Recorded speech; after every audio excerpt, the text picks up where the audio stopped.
Sorry we're late. They were giving out free candy, so we got some. Okay, right here in the middle. Hi guys, Ben from the Star in Toronto. You just beat One Dance, the biggest single on the planet last year. That must feel pretty fucked up and crazy. Yeah, I think that's what we were gonna say.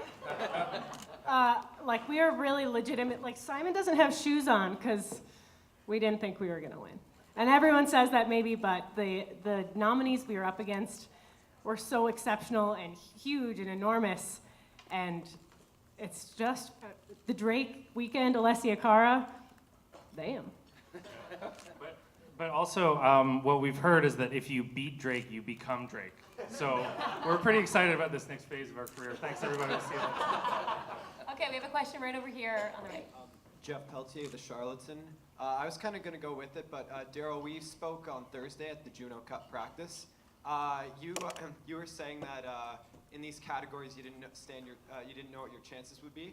How does it feel now that you're here? I don't know. I think it might have been my 2 goals I scored last night at the Juno Cup game that brought this momentum for the band. But I feel really good. To be nominated, it felt great, and to actually win, I can't even really. I'm still trying to let this sink in a little bit. It's pretty surreal. Yeah, if you guys didn't catch that, Daryl scored 2 goals in the Juno Cup.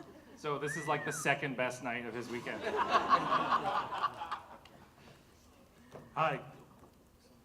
Where are we looking?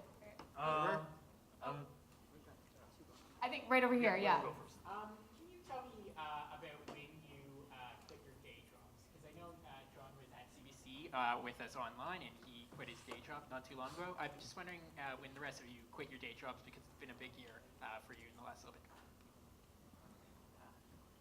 Yeah, it hasn't been that long. I think we kind of had a first phase of quitting, and then we're like, oh, this music thing isn't really working out. So we went back to our jobs. And then for John and I, it was only about a year ago, last March. So it feels like an eternity that we've been doing this, but you look back to a year ago and think, oh, I was just working at U of T, and John was at CBC, and how much has changed over the last year. It's pretty wild. Hi, Rudy Blair, Entertainment Media. I want to go on this side. Hi, guys. I want to go more into that because, I mean, you guys were even, when we talked a little while ago, you guys were saying about how you've never even been to the Juno Awards, even thought about being at the Juno Awards, and you're putting on, I think you're doing you're going to be performing tomorrow on the Junos. You've got yourself a Juno already. I mean, this has got to be crazy for you guys.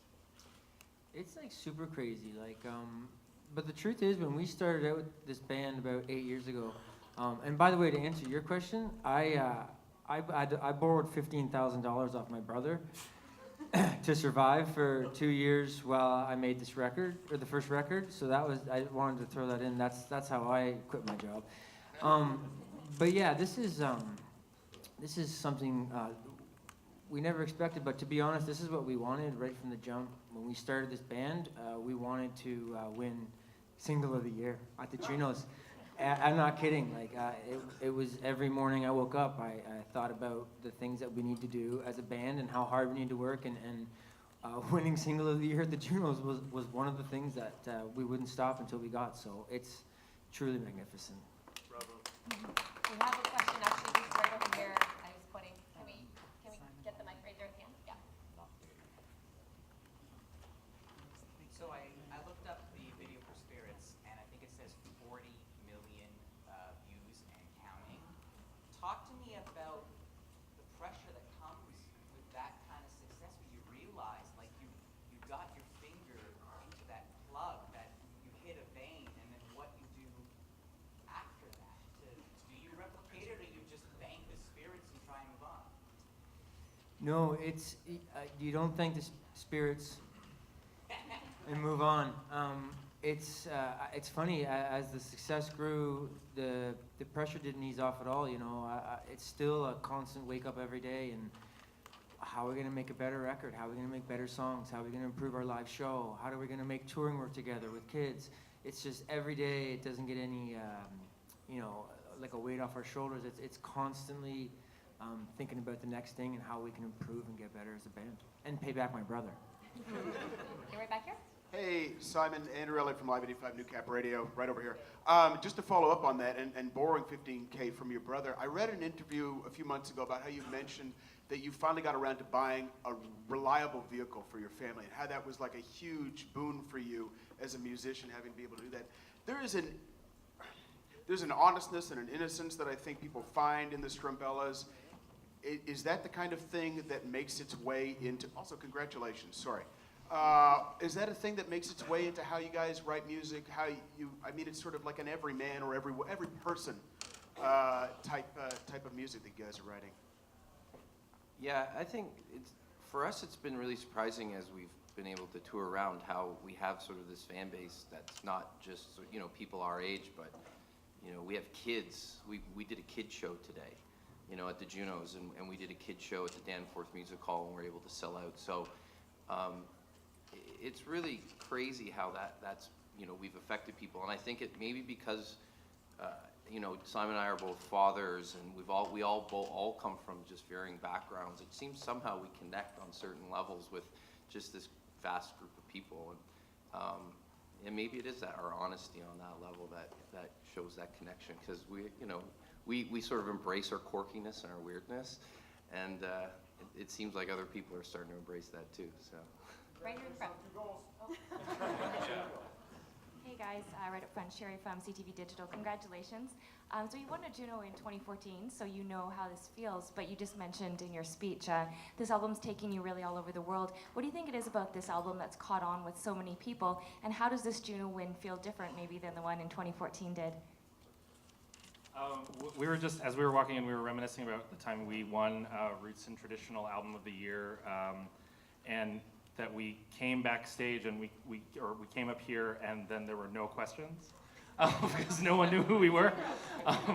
So this feels a little different. And then the person at the podium threw us a bone and said, "Who's the most famous person in your phone?" And Simon said, "Well, I've got the bass player from the Strumbellas in my phone." So, no, this feels a little different. It's great. I mean, I don't know, that was great too. But it's great to be here. Performing tomorrow is going to be really fun. And yeah, it's great to travel sort of, you know, we've been touring a lot in the States and in Europe, and it's great to come back and have this be sort of like the capstone to a year that's taken us a lot of places, but to come back to the Junos and come back to Canada and Ontario and win this award feels like a great sort of exclamation point on the sentence. Okay, right over here. Hey guys, over here, it's Reed from 98.9 The Drive-In Kingston. My first Juno question ever. Congratulations, by the way. And I guess my question's not going to be exactly an original one, but you got Single of the Year for Spirits, so obviously the best song in Canada 2016. When you guys wrote the song, you completed it, did you look at yourselves, did anybody think, I'm not sure about this song, or did you kind of know, you know, I think we got something here. This could be the song that, you know, breaks out the Strumbellas.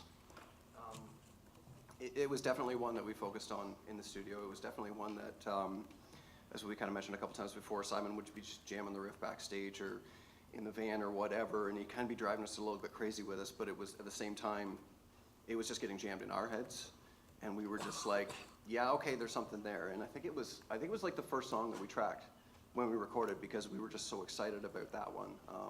And of all the demos that Simon sends us, you know, some of them there's unanswered emails where he just never hears back from us on some, and there's some that we're like, holy shit, yeah, we're gonna focus on this one for sure. We're gonna be, you know, that one's making the record, no question.